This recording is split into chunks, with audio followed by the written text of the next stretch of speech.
What's going down with everybody, bro? So, been gone for a few days. Went to Disneyland with my family, my daughter, my girlfriend, her brothers, their girlfriends. It's a really fun experience, and it's a trip I'm never gonna forget. To be honest with you, let me turn this down a little bit so my audio could actually be heard. Um, a lot of stuff has happened over the past, I don't know, 96 hours that I've been off stream.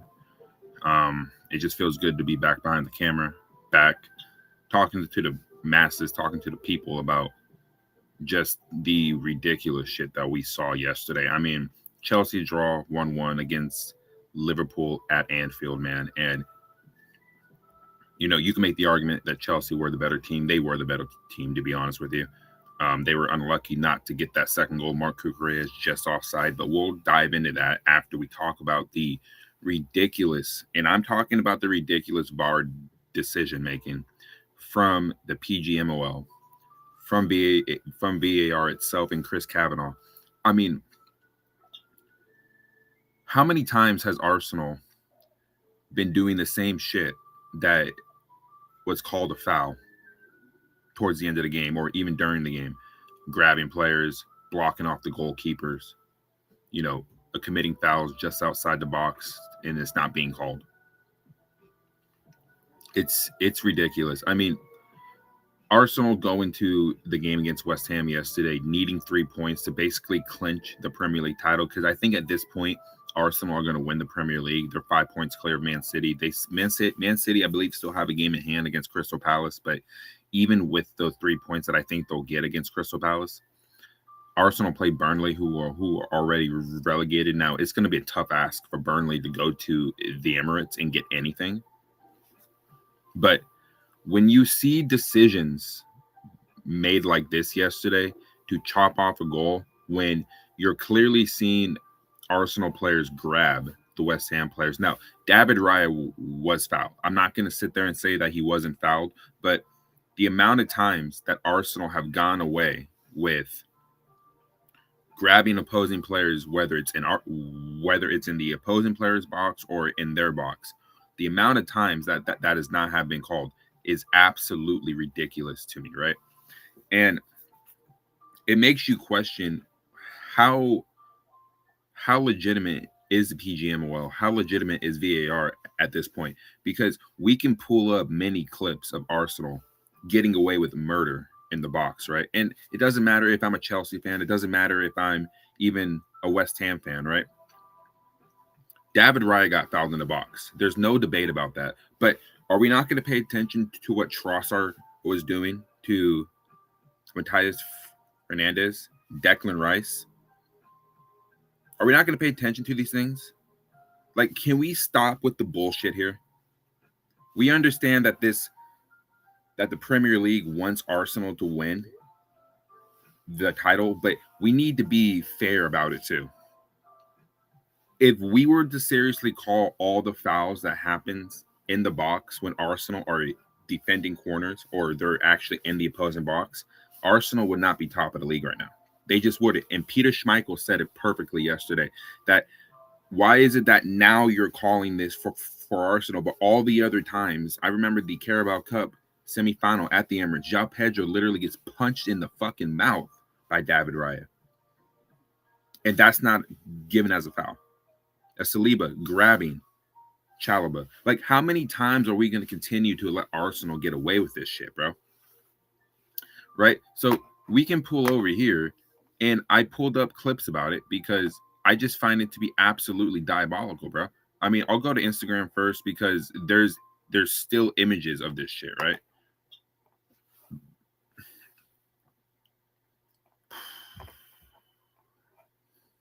Like, this is the kind of stuff that I'm talking about here, man. Why isn't stuff like this called? Look at João Pedro getting absolutely forearmed in the freaking mouth, in the freaking side of his face. And that's not called. That isn't called at all. None of that is called. On my life, blood, and soul, this sport is finished. And it is finished. A club that has done this all season, it's really been for 2 years, guys. For 2 years, this has been happening. And they haven't been called once for it. Could you imagine if they had got called for all of these fouls? Could you imagine? Arsenal wouldn't be near the top of the table right now. They would probably be sitting fourth, if I'm being honest with you guys. Like, the amount of shit that they're getting away with now needs to be fucking studied. It really, really does. And it doesn't matter. To be fair, Todibo did pull his shirt. I mean, yeah, there was 2 fouls by the Arsenal players in the box, and David Raya also got fouled. If you're talking about fouls and stuff, what cancels each other out? The goalkeeper, the foul on David Raya, and basically the grabbing of Matthias Fernandez, you could cancel those out. But what about the other foul in the box? It should be a penalty for West Ham. If you're going to go to VAR because you feel like it was a clear and obvious error, then go ahead and go to the monitor and make that call. But realistically, there was 2 fouls in the box by the Arsenal players before David Raya even had contact made on him. But we're not going to call that, are we? Because Arsenal are so close to winning their first Premier League title in 22 years, bro. In 22 years. So they have to give him some type of title. This is one of the most egregious ways to give a title to a team that realistically fouls players in the box on a regular basis, that blocks off the goalkeepers on a regular basis. Every single time. Every single time. Then all you're seeing is Arsenal fans say, oh, well, you know, it was a foul on Raya, so it should have been chopped off. You guys have been doing this for 2 straight seasons now. This is how you guys get majority of your goals. And it sucks to hear it for Arsenal fans, but it's just the fucking truth. And you guys are going to win the Premier League on some bullshit, to be honest with you. On some bullshit, because they once again bottled it, and VAR saved them. The PGMOL saved their ass. I wouldn't be surprised if West Ham puts up a form of protest, because now West Ham effectively are going to get relegated because of this loss. Spurs host Leeds today, where Spurs are starting to pick up form, but they haven't really won at home at all this season. They have 2 home wins all season. I think Leeds are going to go to White Hart Lane realistically and beat them, which will keep Spurs in that relegation battle. But still, Arsenal got away with it once again. They choked the lead, they bottled the lead, and VAR saved them. That's just the reality of what happened. David Raya did get fouled in the box, but there was 2 other fouls before the ball was even put in play. That's what Arsenal fans don't want to talk about, because they got the 3 points and now they're essentially a draw away from winning the Premier League. It's ridiculous, bro. It actually is ridiculous, and it's not something that I'm okay with. Like, there needs to be a major discussion, and in the refereeing in England, period, has been so inconsistent, has been so terrible for the better part now since VAR has been implemented into the Premier League. These guys don't know how to actually use the technology right. Was it a real clear and obvious error? I don't believe so. I really, really don't. Arsenal found a way to get away with it. That's just all I'm going to say on it, man. It's ridiculous, man. I'm sick and tired of seeing these guys get away with fouls in the box, and it's never called. And it's never called. And then, to be honest with you, it never will be called. It just won't. It's just unfortunate. It really, really is. Like, I don't like West Ham. I really, really don't. But my thing is, you need to be consistent.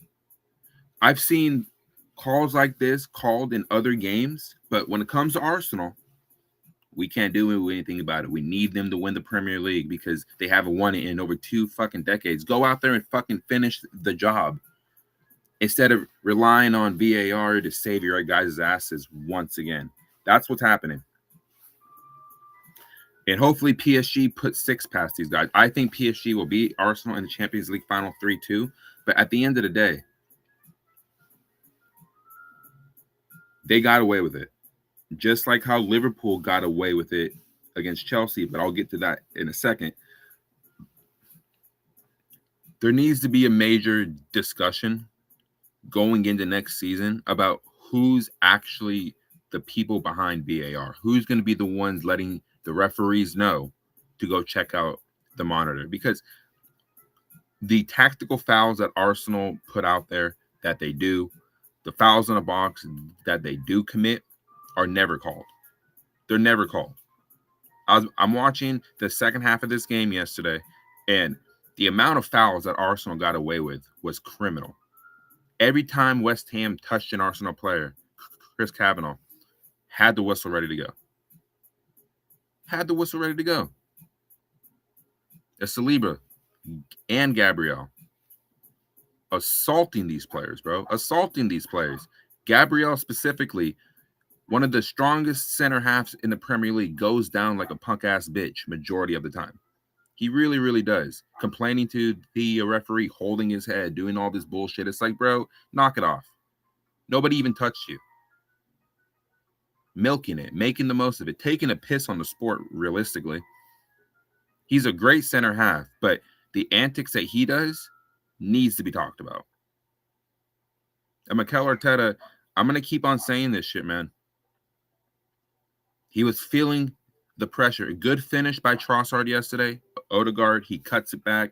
Trossard, brilliant footballing IQ, knows he doesn't need to do too much. Just stay in the space because Odegaard will find you, and he slots it in there. And even then, I'm thinking, fuck, man, Arsenal will go on and just close out the game. But Matthias Fernandes had a chance before Arsenal even scored.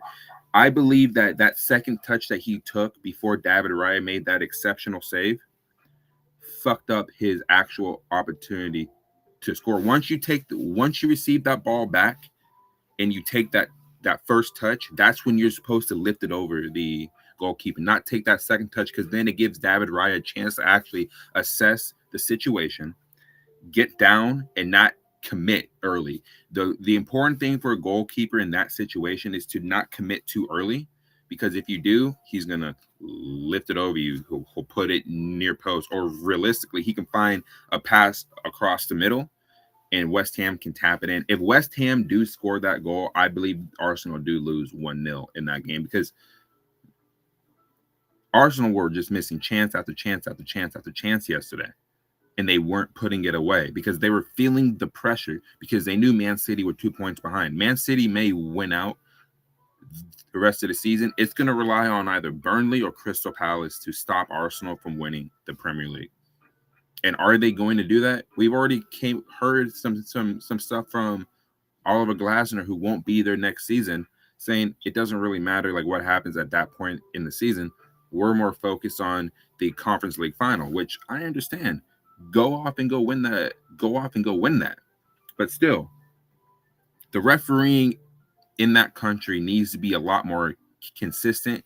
And if it's not a clear and obvious error that you're seeing on the pitch, the referees need to talk to VAR specifically and say, like, I didn't see anything wrong. Like, I'm going to stand with my on-field decision, which was Chris Kavanagh gave the goal. Stick with that on-field decision. You're the one that's running the game. You're the one that's in command of what's going on the pitch in terms of how the game is going to be played. You allowed VAR to get in the way of that.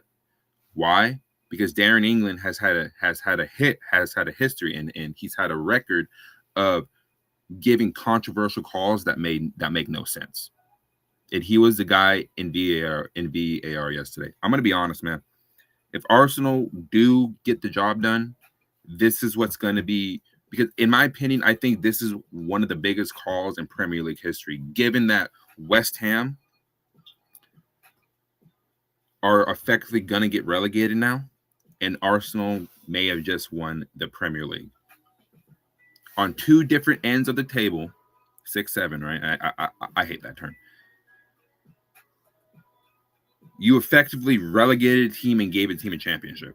That's one of the biggest calls in the history of the Premier League. I'm not saying it's the biggest, but it's one of the biggest calls that you can make. So, again, Arsenal do get away with it, man, and it's despicable, bro. Like, it makes me sick. And I had something else pulled up about this that I can show you guys about. Here it is right here. Darren England was the referees who gave 0 penalties to Chelsea in a 2-1 defeat to Arsenal.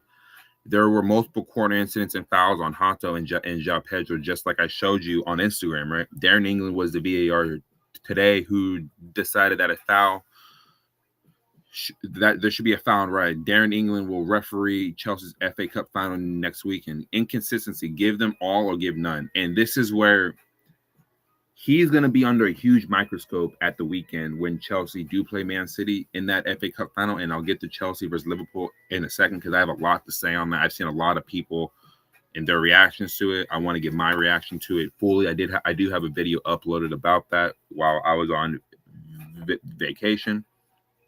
So if we take a look at this, right? Look at this. Let's go ahead and pause it right here.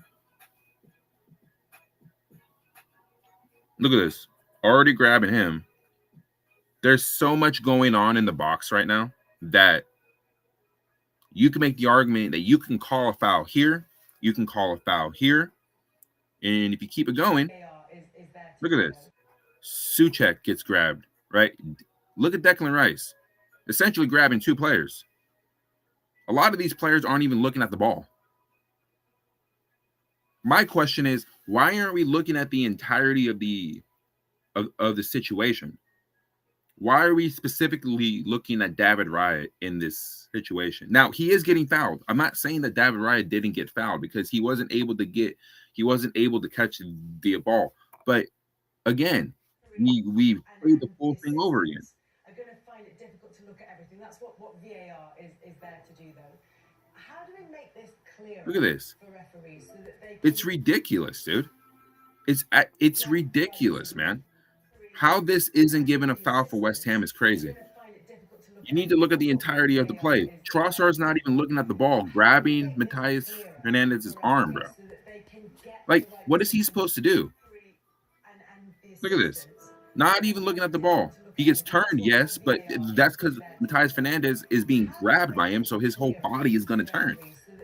This is what I'm saying. We need to be consistent in that country, man. I'm from the U.S., so I don't live in the U.K., but I'm saying in that country because in that country specifically, the refereeing is atrocious. From the best referee in the country all the way down to the worst refereeing in the country. And the VAR decisions in England have been horrific, have been horrible. Because I remember when Chelsea played Liverpool in the 2022 Carabao Cup final, Lukaku wasn't offside. But VAR chops it off because they felt like he was marginally offside. He wasn't offside. He was not offside. They took an image of the wrong moment in the run. That's why Chelsea didn't beat Liverpool 1-0 in that Carabao Cup final. That's just the reality. The VAR decision-making has been atrocious since it's been implemented into the Premier League. It just has. It really, really has. And I feel bad for West Ham because West Ham, for the most part, held their own. They held their own in that game and could have taken the lead before Arsenal scored. Even if they draw 1-1 or whatever, right? That would have been a horrible point for Arsenal because then you're 3 points above Man City, who still have a game in hand. I'm just saying there needs to be a discussion about what happened. And if I'm West Ham and I know I'm facing relegation, I'm protesting. I really, really am. But if we're gonna go away from that, again, Arsenal got away with it, bro. It's fucking disgraceful. And again, I bring this image up again. Look at this.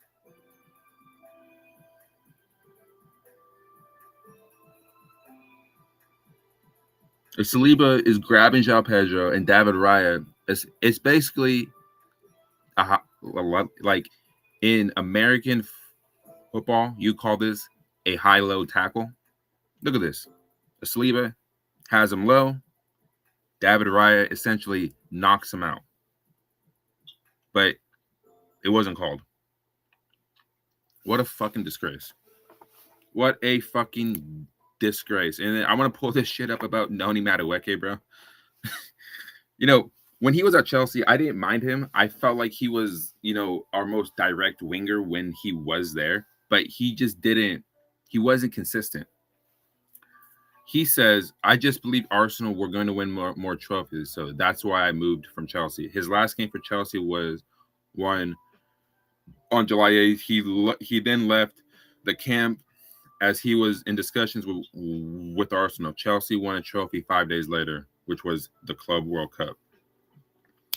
London is Blue, a page I follow and a page that I respect a lot because I believe his takes and I believe his news input is actually very, very good.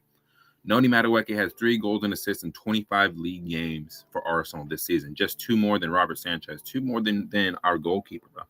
Right?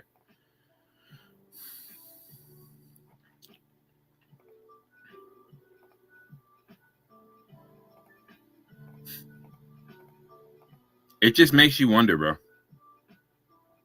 I mean, it says here Chelsea have a 30% chance of winning the FA Cup after drawing 1-1. I'll have my preview for the FA Cup on Friday for that. But if we're going to talk about Liverpool versus Chelsea, I'll go full face cam for that because I do have a lot to say on that game specifically. So on Saturday, it was 4:30 a.m. in the morning when that game was on. I did wake up to watch that, even though I was on vacation. And, you know, it's just how committed I am to the team. Even though we are, like, in a shithole position right now, I'll still watch my team. You know, I'll still watch them. I'll still suffer and do all that because I love the club too much. Not CFC LDN, but Chelsea FC. Chelsea Football Club, you know. And I'm going to say this. Chelsea were the better team, again, against Liverpool. And there's not a lot of people talking about this, right? I don't see a lot of, you know, big Chelsea personalities out here ever saying that we're better than Liverpool when we play them, which we are. Every single, at least for the past 3 or 4 seasons, when we've played Liverpool, we play them tough. We usually play them very, very well. And they don't find it easy to play against us, no matter what form we're in. Last year at Anfield, we got unlucky not to beat them. We were the better team when we went to Anfield last season, but we lost 2-1 because Curtis Jones had a couple goals. Nico Jackson scores on the other end, which that goal went to a VAR, you know, ruling, and he was found to be onside. But Chelsea were the better team in that game. They came to the bridge at the end of the season. We absolutely ripped them up after they won the Premier League. And that was the start of the decline of Liverpool as we know them as Premier League champions. They come to the bridge 2 days before, like, my birthday. They were the better team in that game. In this game, they were the better team again. Now, they didn't have a good, you know, first 15 minutes. Liverpool were all over them, right? But once the 20th minute hit, something clicked in this team that we haven't seen in a very long time. More tenacity, more ideas of what to do with the ball. Marc Cucurella was making those runs forward, and he was the left winger in that game. And if he was a natural left winger, he would probably be timing more of those runs, and he would have probably found the back of the net. But unfortunately, the goal that was chopped off for Chelsea in the second half, he was marginally offside. In another universe, in another world, he times that run, and Cole Palmer does score that. And we can talk about Cole Palmer too. Cole Palmer was actually pretty good in this game against Liverpool. He started to look like he was getting back to his best a little bit, but there's still a long way to go for him because of the horrific form that he's been in generally all season, right? But when he did put the ball in the back of the net, did you guys see the reaction that these players had? I've been speaking on this. I've been saying this. When he puts the ball in the back of the net, and he's my favorite player on the team for a reason. Enzo's second. Specifically Cole. When he puts the ball in the back of the net, do you guys not understand how much this team wants him to be back at his best and how much they love when he scores? They love the They love this celebration, bro. I love it too. It's my favorite in the league for a reason because he is an ice cold brother at the end of the day. But when he sits there and he's not playing well, the entire team just doesn't look good. Now, the team as a whole hasn't been good for the second half of the season, but when Cole Palmer does play well, for some reason, this team finds the confidence to like to actually play well. And he did play well on Saturday. It's not back to his 100% best. I still think when he gets to the World Cup, we'll probably see glimpses of his best, but not all the way. I believe next season when he's back, we're going to see the best version of Cole Palmer again. I just think this season is just a throwaway season for him at this point with injuries, the change of managers, the ineptitude of the ownership, and just his mentality is in the bin, right? So I do believe he's going to find his form next season. This season, if he can just play well these last 3 games of the season, I think something will be forgiven, especially if Chelsea find a way to win the FA Cup, right? So, again, Cole Palmer, bro, I'm going to say this, man. I will say that I was happy with the few of the things he was doing in that game. He was finding those half spaces. He was creating chaos. He was connecting with João Pedro. He was connecting with Enzo Fernandez. He was connecting with Malo Gusto, who I thought had a weird game in general. Moises Caicedo looked good.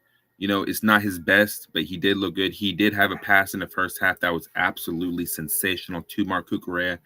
And Marc Cucurella, if he was a left winger, if he was a striker, probably puts that ball in the back of the net, honestly. But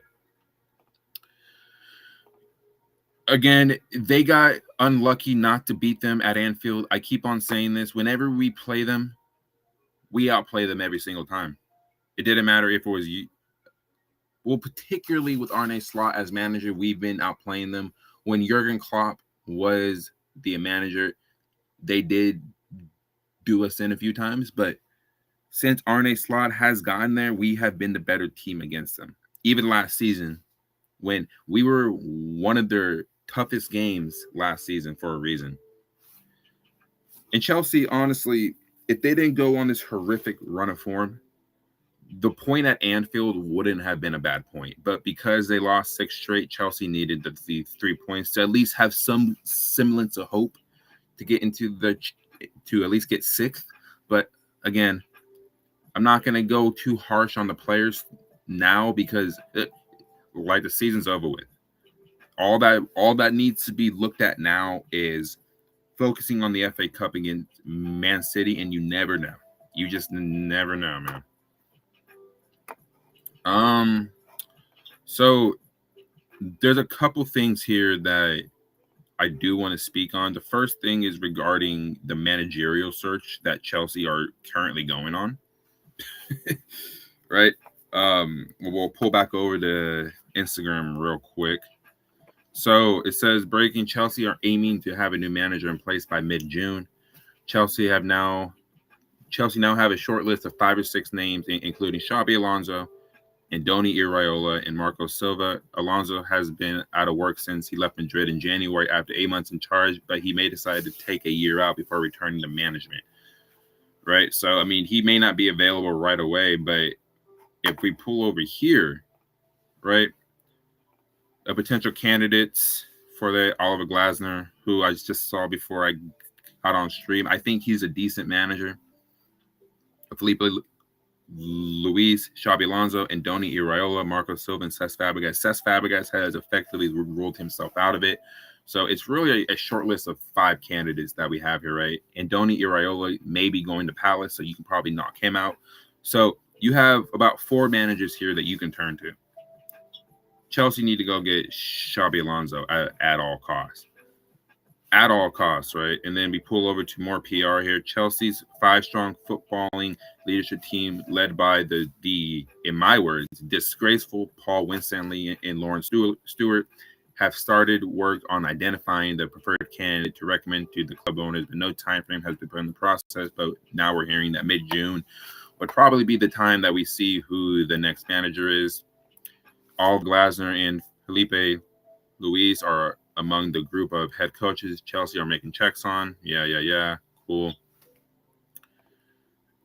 And then now we pull over to this, right? Justin Xabi Alonso has emerged as a front runner for the Chelsea job in a move that indicates the club are willing to cede more power to the manager over recruitment. Now, how legitimate is this last part?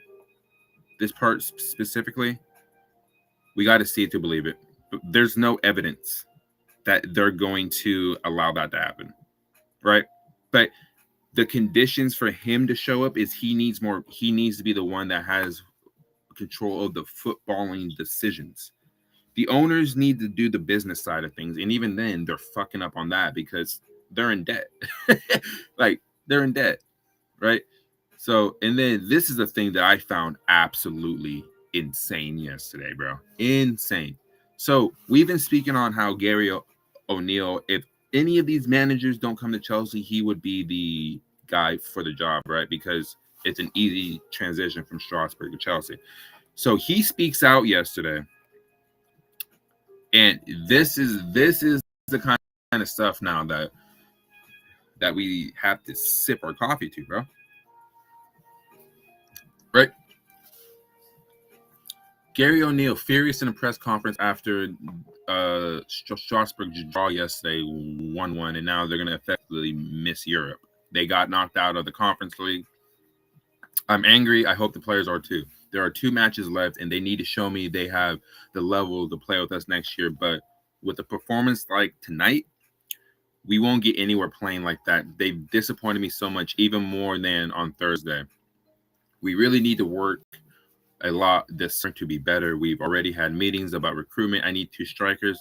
The owners want to give me the means to perform next season, but we also need to improve the club culture, the quality of players, the depth of squad. We messed up in January on the transfer window. We weakened ourselves instead of improving as a group.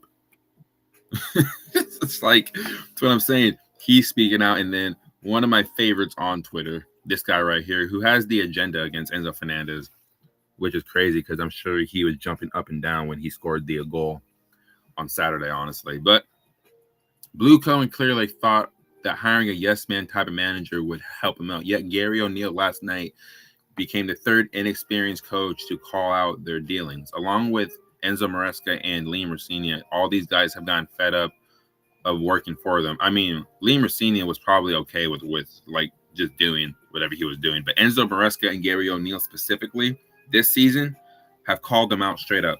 Gary O'Neill will not be the manager of Strasbourg next season. It's not happening. Not after comments that he made talking about the poor recruitment. That's what got Enzo Maresca axed. Gary O'Neill's gone. These owners have absolutely ruined 2 clubs for greed, bro. It's crazy. It really, really is. But to go back to Xabi Alonso, and, you know, I will say this. If they find a way to get this man in here, will that make me feel better about the direction the club is going in? No. But in terms of the on-field productivity, yes. But the off-the-field stuff, from the board level up, no, it's not going to make me feel any better, because the minute that Xabi Alonso speaks out about how poorly the club is being ran, he's going to be gone. And then we'll be in the same cycle over and over and over again. These owners have to get out, bro. It just doesn't matter what they do. It's over with. It's been over. You get these guys out, the quicker you get them out, the more likely Chelsea Football Club will be back. Aries management's got to step in, bro. And I've seen Chelsea fans say we should lose the FA Cup because this ownership doesn't deserve more silverware. I can care less about the ownership. I just want these players to win silverware, bro. That's it. I want the players to win silverware. I can care less about the ownership, bro. The ownership are a bunch of clowns. And speaking on clowns, bro. Speaking of clowns, let me go ahead and go full screen. I'm sure a lot of people over the weekend have seen the ridiculousness that Johnny Minerals had to go through by getting his YouTube channel taken down because he's speaking the truth about the ownership, bro. Blueco, you guys are a bunch of cowards, bro. A bunch of fucking cowards, man. You guys don't like the bad press, the negative PR. You guys are so far in the shithole that you guys are taking down passionate fans that care about the football club, bro. Who the fuck you guys gonna go after next? Because they're speaking the truth about what's going on. At the end of the day, if you guys can't handle the heat and being in the hot seat as the owners of Chelsea Football Club, bro, get the fuck out of here. I'm doing the ESAC thing, bro. Get the fuck out of here, bro. Just leave. Just get out. If you guys can't handle it, because the fans are over it. There's a protest scheduled on Saturday before the FA Cup, and then against Spurs on Tuesday. Next Tuesday. I mean, you guys are cooked. It's over with. I just don't understand why taking down people's YouTube channels is going to really do anything. All that's going to do is irritate the fan base more. He's going to restart his channel, and he's going to be doing the same thing because he's one of the few people on here that just doesn't give a fuck about how people feel. And I respect that. I respect Johnny Minerals for that, bro. I respect every big Chelsea YouTuber out there that's actually putting their money where their mouth is and staying consistent with it.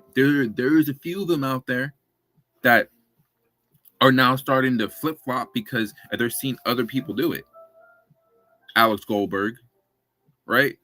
Guys like him, right? And then I saw something on Twitter earlier where there's another dude on here that was supporting the sporting directors and the ownership, and now he's completely flipping his mood because he's seen everybody else do it. Don't be a front runner, bro. You should have been on that shit. You should have been there. You should have been saying stuff about it. I've been saying stuff about it.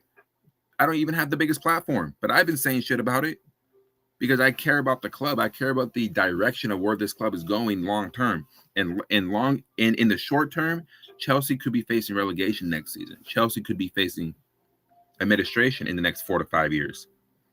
If these owners continue running the club into the ground the way that they're doing it. It's just the reality, bro. It's just the reality of what's going on. So, again, big up to Johnny Minerals, bro. I mean, he's one of the most passionate fans in the fan base for a reason, and he's out here speaking the absolute truth.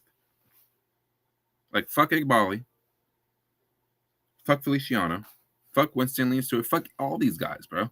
Just get out of the club. And I hope for the players, if they perform well, they win the FA Cup for themselves. Fuck the ownership. I don't want to see the ownership holding that trophy. You guys have done nothing to earn that. Absolutely nothing. The players did. The players will be the ones out there earning that trophy if they go out there and beat Man City. Do I think Chelsea will beat Man City at the weekend? No. But you never know. Like I said, if Chelsea find a way to keep the game close and don't concede in the first 10 minutes, they lead the Premier League along, I think, with Burnley, was conceding early. The first 10 minutes of a game are very crucial. If you can get through those first 10 minutes of the game and not concede, the game generally will work itself out. But if you score early, like Liverpool did, and you don't continue to pile on the pressure and take your opportunities, you're going to allow teams to get back into the game. And that's what Liverpool did at the weekend. Was they dropped the intensity, they dropped their levels, and Chelsea turned it on after that 20th minute and were the better team. They absolutely were. But it's like I said, man, I don't think we beat Man City at the weekend. I think Man City are going to beat us. But as we go through the week, maybe my opinion changes on it. But Man City are probably still looking at the Premier League like Arsenal can still drop points here. So, give me a second.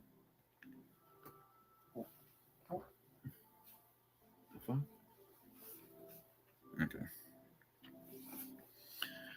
It's like I said, man. I mean, it's The ownership just has to go.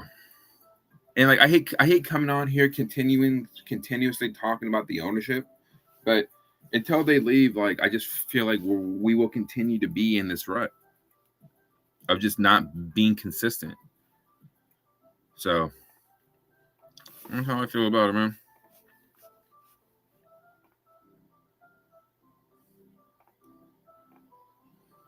And there was one more thing though I wanted to take a look at.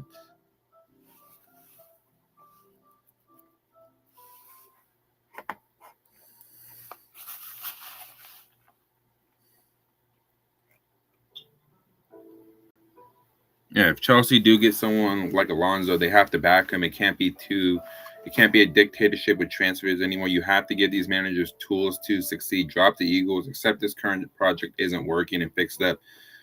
But they can't fix it. Like they can't change up the model because they're so far in debt. It's just the truth, right? But if he does come in, you have to sell players in order to fund moves.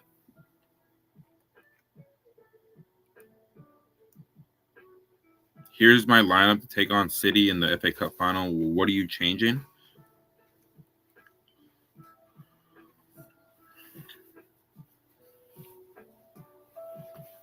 I'll be honest, I'm probably not changing much. I'm probably not changing that lineup, period, to be honest. I mean, you would probably put Reece James in there because Andre Santos and Romeo Lavia, I don't know anymore, man. But Reece James and Moises Caicedo with Enzo just above them with Palmer on the right, João Pedro through the middle, Pedro Neto. I'm not changing much, honestly. It's a good lineup. I'm not the biggest fan of Wes, but I mean, again, like this is probably the strongest 11 that we could put out there right now. If Estevao is available, then I'm probably pushing Reece James the right back, Enzo a bit deeper, put Palmer in the 10, Estevao on the right, and then I guess you have to play Pedro Neto if he's available on the left, and then João Pedro through the middle. I don't want to see Liam Delap in this game. I keep on seeing that he wants to fight for his spot. Bro, it's over with. It's over with, bro. Real Madrid senior players are demanding Federico Valverde's departure this summer. Did we see the insane shit that happened between Tchouaméni and Valverde over the weekend, bro? Barcelona win La Liga. They beat Real Madrid 2-0, but Mbappe effectively rolled himself out of that game. I mean, Real Madrid are a mess, bro. They're a mess. I would go after him if he's available, honestly. I could imagine a midfield of Valverde, Caicedo, and Enzo. That would be insane. That would be filthy, bro. Honestly. It really, really would. Chelsea outran an opponent for the first time this season. Yeah, they've been getting outran by everybody. Except for Liverpool.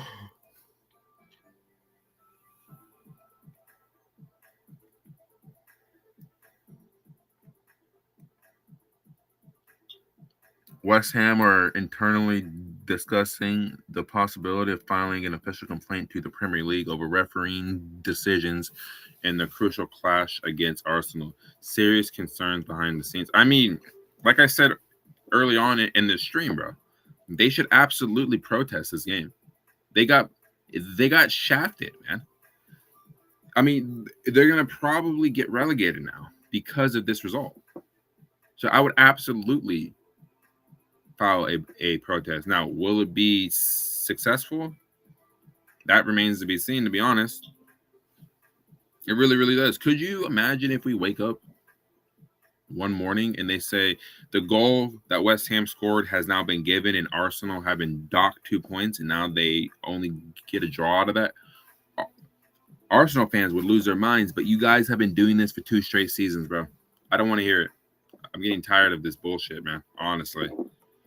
Between Njai and Somerville, who would you want Chelsea to sign in your opinion? Crescencio Somerville really impressed me yesterday, bro. And he's been good, honestly, for a majority of the season. I think he's honestly a very underrated winger. I would probably take. That's tough, man. Probably Somerville, honestly. Right now, I would probably take him. Nottingham Forest and Leeds United are staying in the Premier League following West Ham's defeat. The relegation battle is now only between West Ham and Spurs. That's going to be an insane end to the season, especially if Leeds go to Spurs today and they beat them.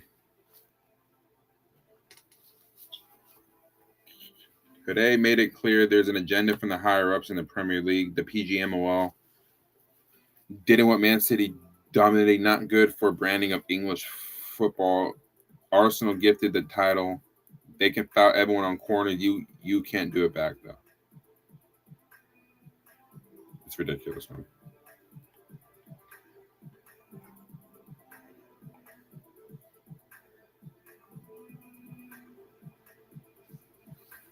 João Pedro exclusive. Barcelona have held talks with João Pedro's agents in the last 48 hours to discuss his availability for a move. Deco.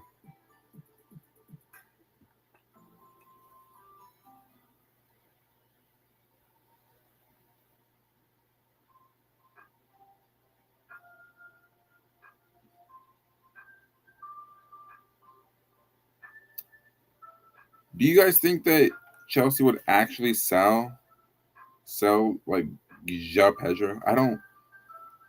I feel like if they need to get money, they probably will.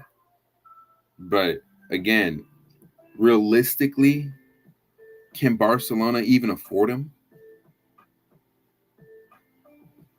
I mean, I feel like a lot of players' dreams is to either play for Barcelona or Real Madrid.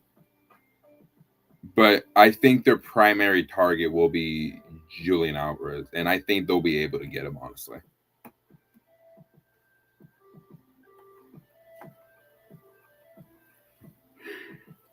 I'm not a fan of seeing him in that jersey, though. I ain't gonna lie.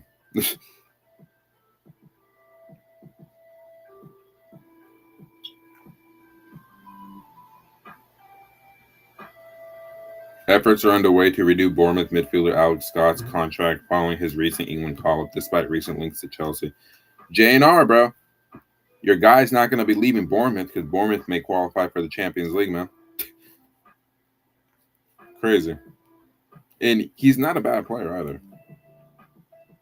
I saw this yesterday, and I was like, knock it off, bro. Chelsea are understood to have private talks with Thomas Tuchel over a possible return to the club. Listen, bro. Don't be playing with our hearts here. If he comes back, then the ownership must have got on their hands and knees to bring him back.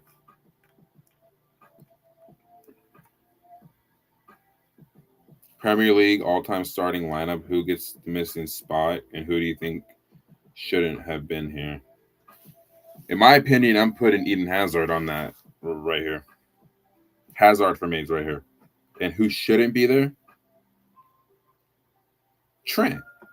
The fuck is Trent Alexander-Arnold doing in this all-time 11, bro?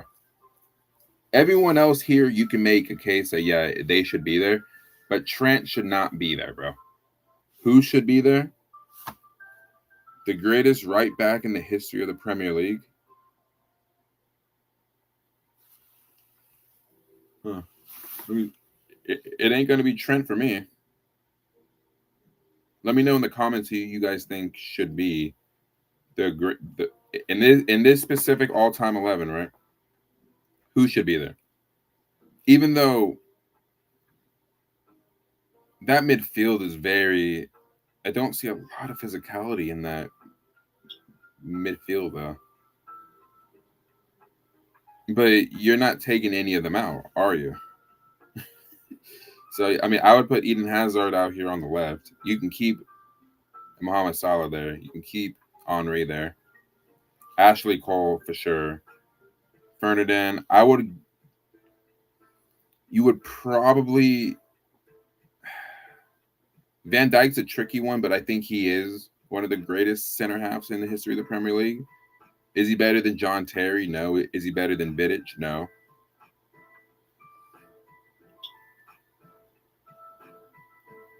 I think my only issue would probably be Trent.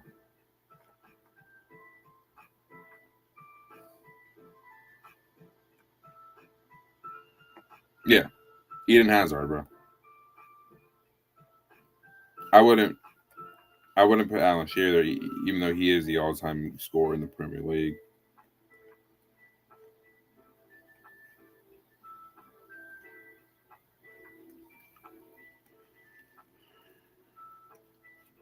Yeah, I mean,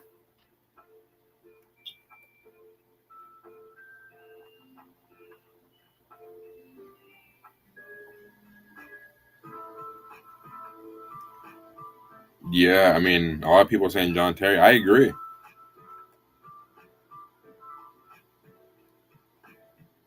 I guess if you're going to take out anybody in the midfield, I would take out Gerrard, bro. You're talking about players that have won something, right? Right? Like, you're talking about players that have won something. Everybody in here has won a Premier League outside of Steven Gerrard. I guess if you're taking out anybody in that midfield, I'm taking out Gerrard, and I'm probably putting either Patrick Vieira or I'm putting N'Golo Kante, bro. Honestly, in that midfield. That's me. But in terms of the right back, I'll be real, bro. Even though he's more of a modernized player, I'd put Reece James in there. That's just me. People can talk their shit. I really don't care. This is what we're talking about here, guys. Look at this. Am I able to zoom in on this?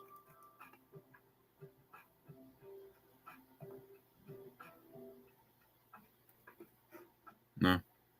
Whatever. But look at this, man. How many of these were actually called a foul? None. Arsenal getting away with murder, bro. As usual.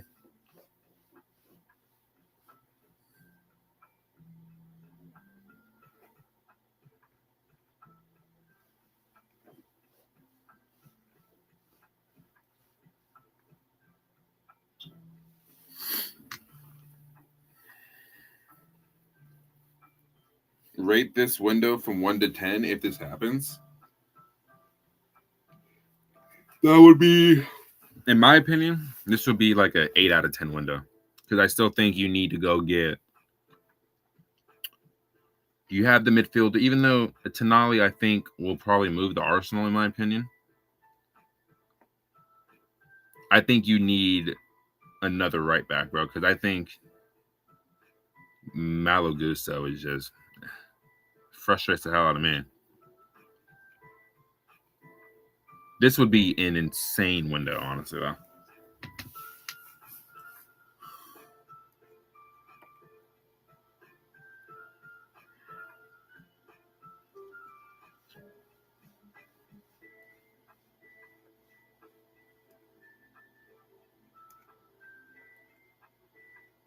Who stays at Chelsea next season out of these players?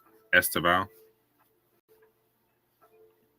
In my opinion, I think Jamie Gittins will stay. I think Pedro Neto's gone. I think Tyreek George is gone. I think Alejandro Garnacho is gone. I think he's gone. I think Mykhailo Mudryk, honestly, if there's a ruling on his ban, I think he'll be back at some point next season. How would I rate these transfers if it happened? This would be insane, bro. Van Hecke, Senesi, Morgan Rogers, Iliman and Jai. I like how they all have like different like front of shirt sponsors. This would be a crazy window. Seeing all these Alonso links to Chelsea put a brief smile on my face, but the reality is we'll end up with someone like Marco Silva, probably. What if Callum McFarlane wins the FA Cup? If Pep Guardiola finds a way to lose to Callum McFarlane with no like pro coaching license, that'll be funny as fuck, bro. That would be hilarious. See, I'm not a fan of this, bro. I think Valverde is one of the most crucial players at Real Madrid. And if this is true about how a lot of the squad wants him out, this is why I believe a manager like Jose Mourinho is going to honestly give these players one of the biggest reality checks they've ever had. Carlo Ancelotti had the respect of the players, but Jose Mourinho is not going to take for the player revolution that is going on currently at Real Madrid, because I'm even seeing some stuff about Kylian Mbappe may not even be there next season. Who's going to come in for Kylian Mbappe, bro? You got to pay north of 230 million to even get him. You're not doing that. No one's doing that.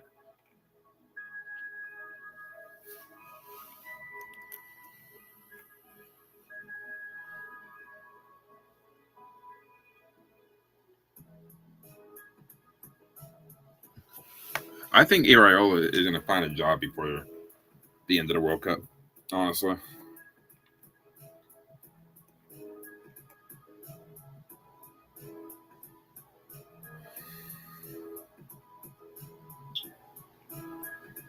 Jude Bellingham, Kylian Mbappe, and Vinicius Jr. will remain the foundation of Real Madrid's project. I mean, they should be.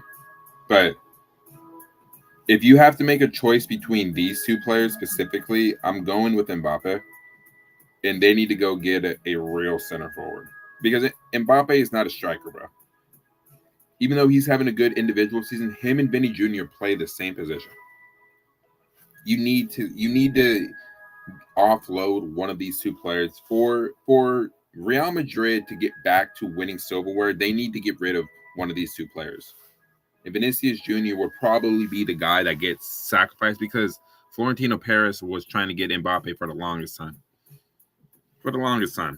And I don't think they're ready to cut losses unless things just go completely south in the next few weeks. And he goes to the World Cup and he starts speaking about his time at Madrid, just like how Enzo Fernandez was speaking about his time at Chelsea right now. And then you're seeing links with him being moved away and stuff like that. At this point, I don't think Enzo's leaving. I think he's going to end up staying, regardless if we're in Europe or not.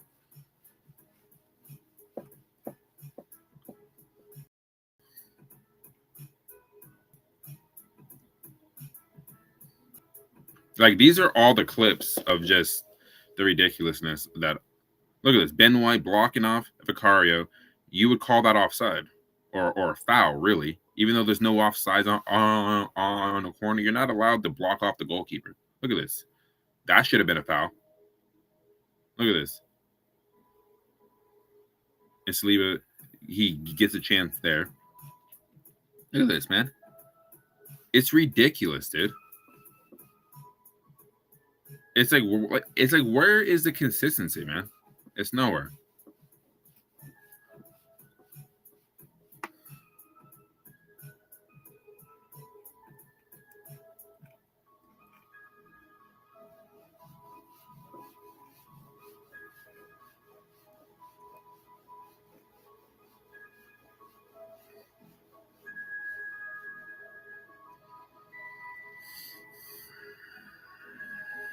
I'll give him. I don't follow him yet, but I should be following him.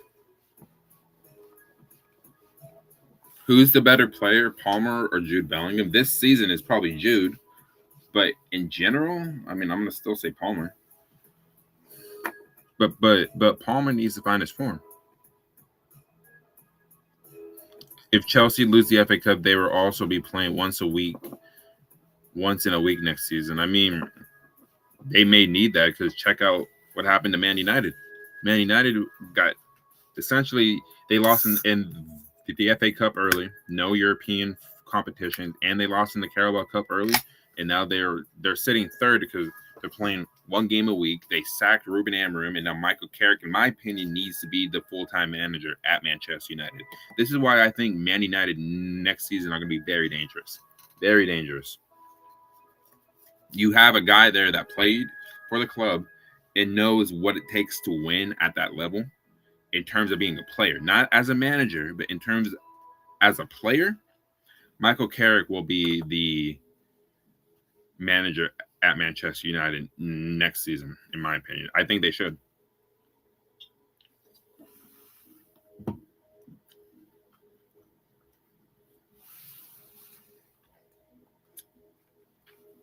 Jose Mourinho is believed to be increasingly likely to become the next Real Madrid boss.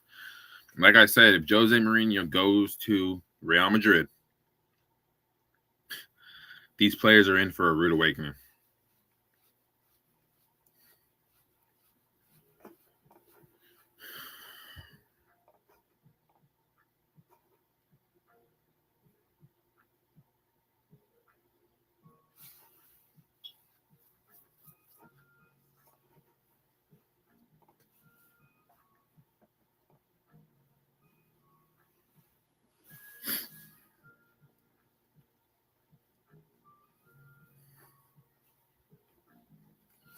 One thing I wanted to show you guys here.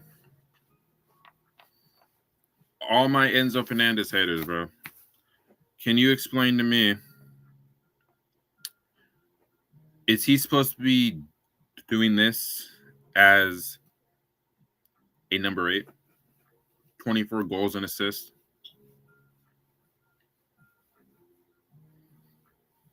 He's arguably our most important player. And I keep on saying this. JNR, bro. You keep on having this agenda against him, man. But it's like, why? Why do you hate this man so much? I've always said, like, when he wasn't with his girl, did he go off and like bone your girl or something, bro? I mean, I don't understand like the hatred.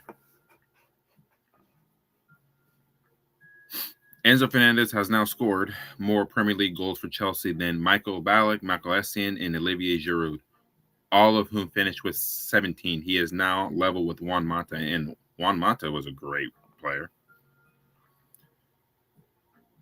Enzo Fernandez for Chelsea this season, 51 games. Now it's 54 games. Is it 54? Or maybe I read that wrong. 58 games. At this point, it was 14 goals and 6 assists. 20 goals and assists for a midfielder is nuts. It is. That's Frank Lampard type shit, man. Realistically, 25 has reached 20 goal contributions for Chelsea this season. 14 goals and 6 assists for the midfielder. He scored his 30th goal for Chelsea. Half of them have come since the Club World Cup, meaning he's upped his levels this season significantly because the team has needed him to do it. He stepped up this season big time. He cares about the club. He wants to be here. And these are the stats that he had against Liverpool at Anfield. 1 goal, 44 passes, 2 shots, 3 duels won, and 56 touches. He's an accurate passer. And he has the vision that a lot of midfielders just don't have. They just don't have it. Oh, look who's on the front page. The 6 managers Chelsea are targeting: Iraola, Xabi, Felipe Luis, Oliver Glasner, Marco Silva, and Cesc Fabregas. Realistically, bro, I don't know. Who would you guys want to see as the Chelsea manager? In my opinion, I want to see Xabi Alonso or Cesc Fabregas, but realistically, it would not surprise me if we get like Marco Silva. Xabi Alonso is the preferred candidate, but as predicted, club will bat it until they're confident he wants to join. Iraola is waiting on Chelsea, and Chelsea are waiting on Alonso. So, Andoni Iraola is waiting for us to make the call. I don't know, man. I mean, I wouldn't be against Iraola coming here, but I think it just shows how far Chelsea have fallen if we're going after managers like him.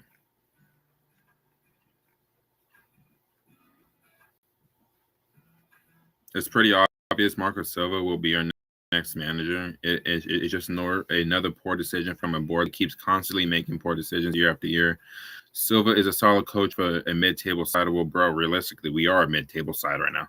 But he's not the one who's going to bring Chelsea back to the level we are used to being at. Fixing this club is going to take someone elite, someone with real credibility who commands respect the moment they walk through the door, and Marco Silva simply isn't that. The fan base needs to demand higher standards as a club, and I am demanding higher standards, bro. I really, really am. If I had it my way, a few seasons ago, we get Luis Enrique. And he would be the manager still, and Chelsea would probably either be challenging for the Premier League and probably either be going deeper in the Champions League or winning the Premier League, because Luis Enrique would have been able to identify players to bring to the club that he needed. He probably could have gone a Ousmane Dembele to come to Chelsea. He can probably get a few other players that he's managed in the past to come to Chelsea. Probably would have happened.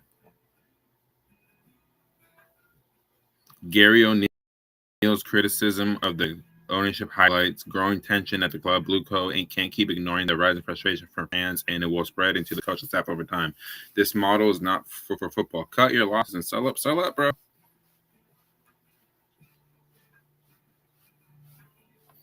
Should we sell Romeo Lavia and sign Matthias Fernandez? I think so. I think Matthias Fernandez is nice, bro. He would immediately improve our midfield, and you can start a midfield three of Enzo, Matthias Fernandez, and Moises Caicedo, in my opinion, which would be a nice midfield. It'd be strong, it'd be dynamic, it'd be physical. I would take it.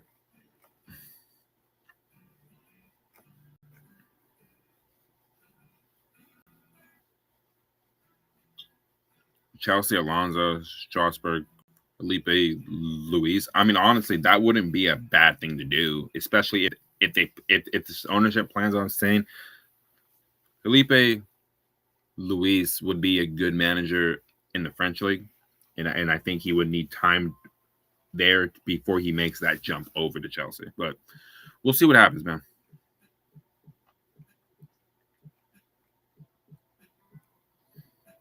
Neymar confirmed as part of the Brazil preliminary World Cup squad among 55 players pre-called up by Carlo Ancelotti. Unfortunately, Esteban is not going to be in that.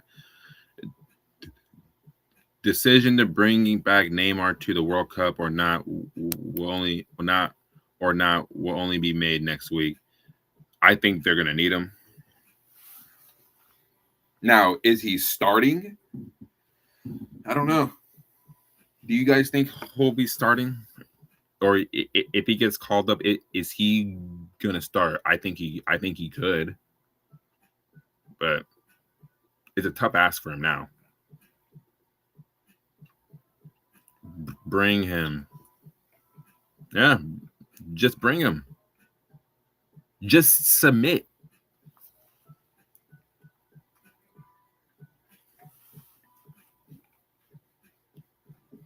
Carefree Minerals. They're banning Johnny for talking about Chelsea. Google, YouTube, and clearly you're a fucking disgrace. Taking away Minerals FC freedom of speech for criticizing and exposing Blue Co. You can't silence all of us. And they can't. There's too many fans out there. It's just so wrong on so many levels. What really makes me angry is that Arsenal would never be top of the league if that's a free kick. That's how they've scored so many goals, by blocking people, holding people, doing all kinds of things. And then we get to this point, and it takes VAR 5 minutes. They're in England, the VAR, that's 5 minutes, and he runs it, start over again and start. VAR is used for a quick look at the monitor to see if the referee made a clear and obvious error. If the decision is taking more than 1 minute, or even 30 seconds, then it's no longer a clear and obvious error, and you're trying to change the outcome of what happened. That's what's really going on. VAR is not to be used for a 5-minute look on whether it's a foul or whether it's a handball. It's not supposed to be using for that. It's a quick look. Oh, okay, I messed up. Okay, you guys say it's that. Okay, I will change the call. I'm fine with that. But when you start taking 3, 4, 5, 6, 7 minutes to look at a fucking monitor, and everything looks worse when it's slowed down. It just does. It really, really does. But let's continue to listen. Start over again and start over. That in itself puts so much doubt into that decision that it cannot be a free kick. It cannot. I think it's so wrong. I just don't understand why all of a sudden that's a free kick, because it's not been for any teams all the way throughout the season. All this, it's just crazy. And that decision today, it's just so wrong on so many levels. Decision today, it's just so wrong on so many levels. It is. It's wrong. It's ridiculous.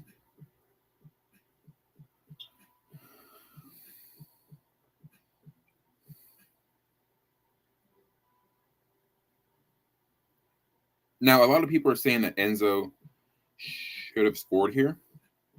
I agree with it because it's a brilliant look. It's a brilliant run from Enzo, in my opinion. It's a great first touch, and I think on another day he scores this.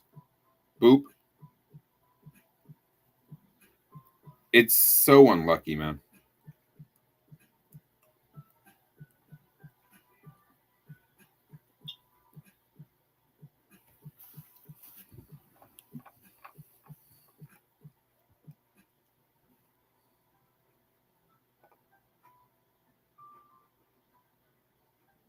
The CFC LDN logo is slowly becoming a major part of Chelsea's identity on kits and training wear. Yeah, it is, unfortunately. And I'm seeing people say, like, don't buy the kits for next season. Don't buy it off the Megastore.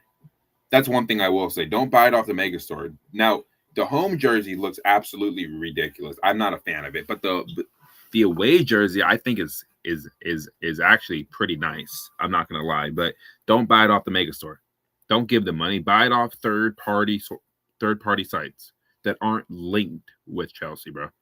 Eunice has one up with OK Jersey. Go buy your jerseys off of that, bro. My coworker, she brought some jerseys to work, and they were clean as fuck, bro. They were Inter Milan jerseys and AC Milan jerseys. It was Kaká, the original, Ronaldo, and Ronaldinho. The Kaká jersey was absolutely crisp, dude. It was beautiful, man. Beautiful. And she even told me, like, you should buy your jerseys off of that if you're not trying to buy it off, like, buy any jerseys off of, like, the official site. I'm gonna have to go check out that site myself, honestly. You have 19 other fan bases with photographic and video evidence of this season alone of clear rule breaches.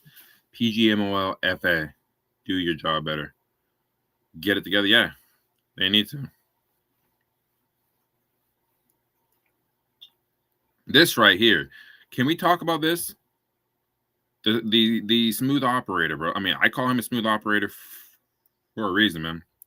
Frimpong is desperate, man. Desperate. That should have been a penalty. He does him dirty there, beats him the first time, right?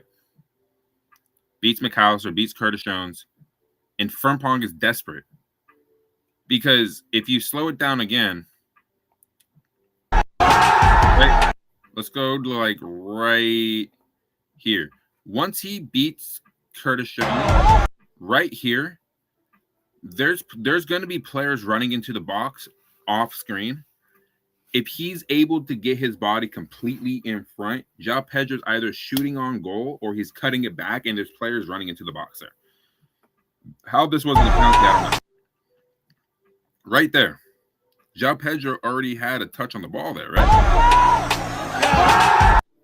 That's a penalty every single day of the week. But because it's at Anfield, you're not getting that call. If that's at the bridge, you're probably seeing them go to the monitor, and Chelsea are awarded a penalty, and they probably find a way to get the 3 points, honestly. League, and the strategic plan says put a new name on the trophy in every 6-year period. And that is nothing to, that doesn't mean to say we don't want any team to win it. It just means we would rather see some sort of rotation. So you would rather see some type of rotation. This guy himself, it's crazy, man. Rashford scored a beautiful goal yesterday in El Clasico. Savinho failed to make the 55-man squad for Brazil. I mean, he hasn't really been playing this season.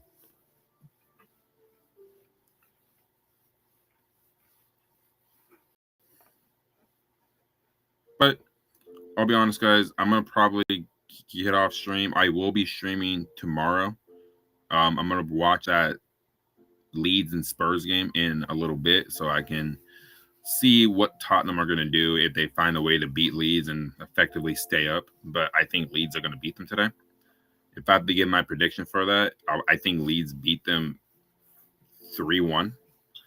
But I do want to pull up the Premier League table real quick before I get on out of here so we can get an idea of the implications of this game that happened yesterday. So with the results that happened yesterday, Arsenal now sit 5 points clear. Man City do have a game in hand. I think they will beat Palace to chop it back down to 2. And the Premier League isn't over yet. Now, Arsenal still have 2 games against Burnley and Palace. Do I think they'll find a way to drop points in one of those 2 games? I think the game that's most realistic for them to drop points in is the final game of the season.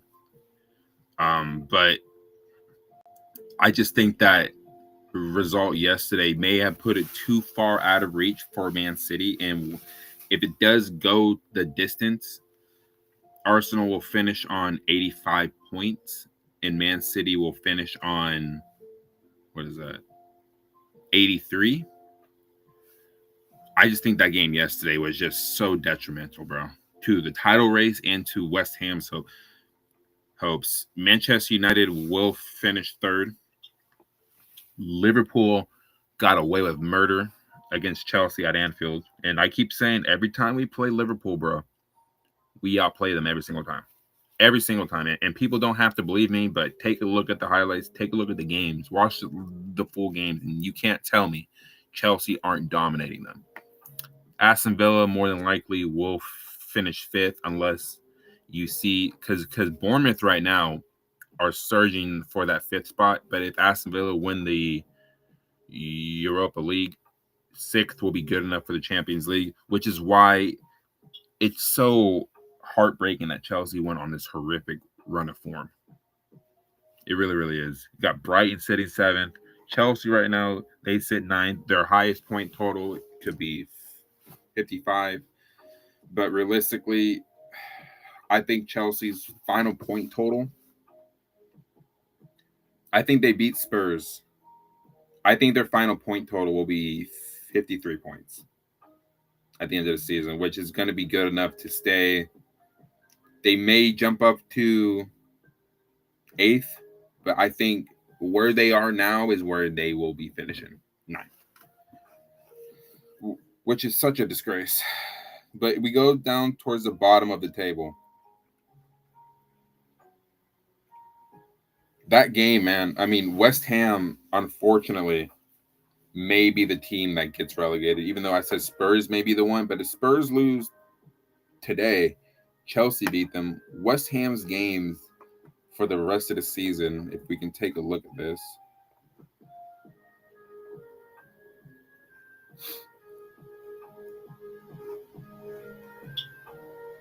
Their next game is away to Newcastle, and the final game of the season is Leeds at the London Stadium. West Ham, honestly, they need to win one of their next 2 games to stay up. And Spurs, I believe,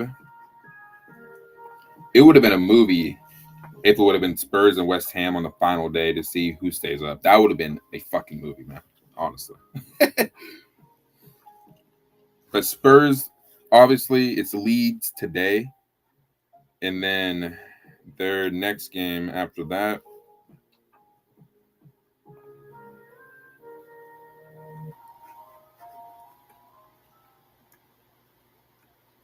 Obviously, it's Chelsea next Tuesday. It's Everton at the Lane. If Spurs do win today, I think they're safe. So I'm going to go. I think it will come down to the final day of the season. I think it's going to come down to the final day of the season.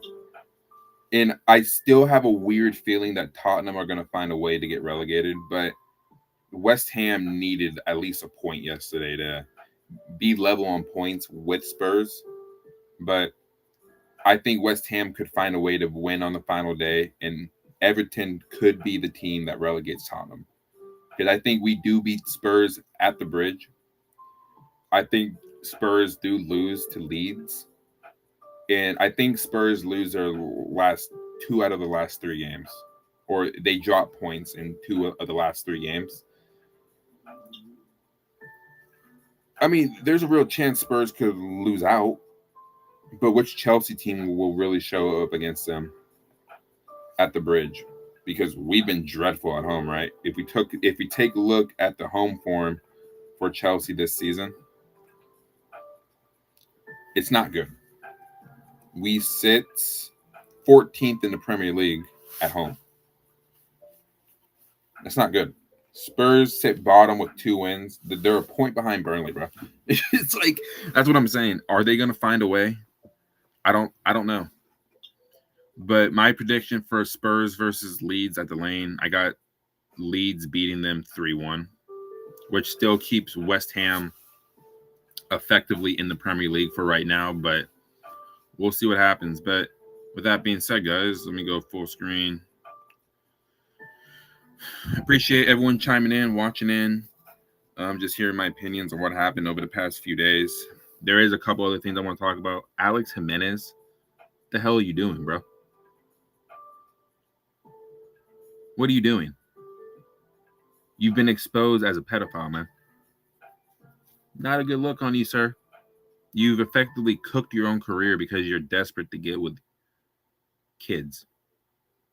Insane. Insane shit, bro. I can't believe that people do these kind of things. I have a daughter, bro. Like, I have a kid, and I'm expecting a kid at the end of the year.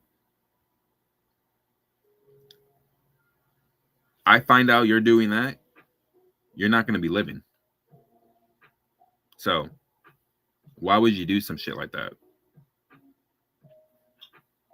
Just not thinking. You have to understand who you are and the kind of attention that will garner to you, and you still do it. Saying, "Oh, my English ain't that great." Don't blame the language barrier on your poor decision making. Don't do that. That's ridiculous, man. Bruno Fernandes, he does win player of the season. Like I've been saying, he's absolutely the player of the season.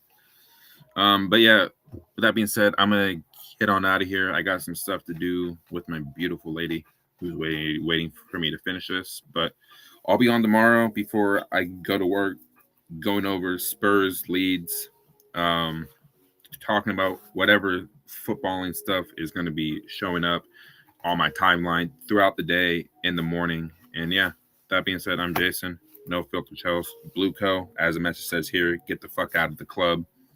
Get the hell out. I'm on the road to 2,000 subs. I'm about, 900 away from that. But I just want to keep that journey going. I appreciate everyone that was subbing, liking the stuff over the break, watching the past live streams. It really means a lot. Just go ahead, check out all my other videos, all my other shorts. More stuff will be coming with the World Cup coming up next month. I will attempt to do some type of watch-alongs. I do have the U.S. game. The first game that the U.S. plays is against, I think is it Paraguay? Then I will attempt to do a watch-along for that game to see how I'm feeling about it. But yeah, man, with that being said, the World Cup coverage will start. Give my full predictions on all that about a week before that tournament starts, along with just going over the season in review for Chelsea. just how mismanaged this season was and just the disappointment that the entire fan base is feeling. But outside of that, I'm Jason, No Filter Chels. Check out the videos, like, comment, sub, get engaged in the comments. I read all the comments. I respond to all the comments. And yeah, man, I'm out of here. Peace out. Up the Chels. Keep the blue flag flying high.